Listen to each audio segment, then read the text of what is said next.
Yo, what is up guys? Today I am going to be showing you how to solve a Rubik's Cube in just 3 seconds. Now, this method won't work for competitive speed cubing because it is actually banned because we're exploiting a built-in mechanism within the cube, which they don't like in the World Cube Association. Yet, this is still cool to do at home and do in front of friends, so I think this is worth it and you should stay to the end of the video to watch how to do it.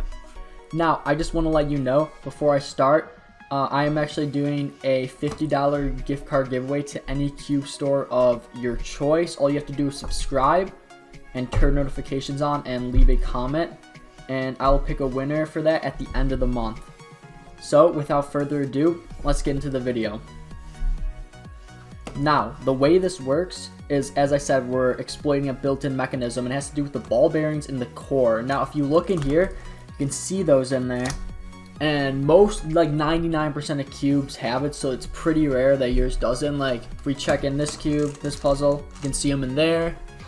Grab this other 3x3, they're there. And then I can even grab this 2x2, and you can see them in there.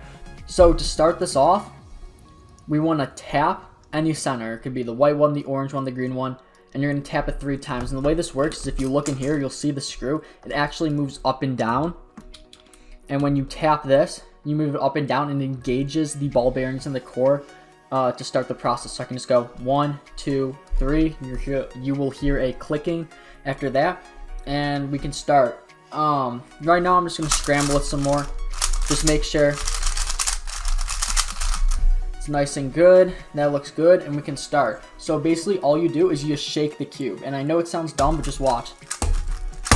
Just like that, it's solved after shaking it.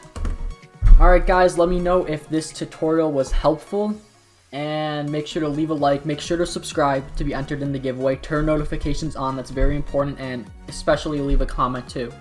Alright, thank you, bye.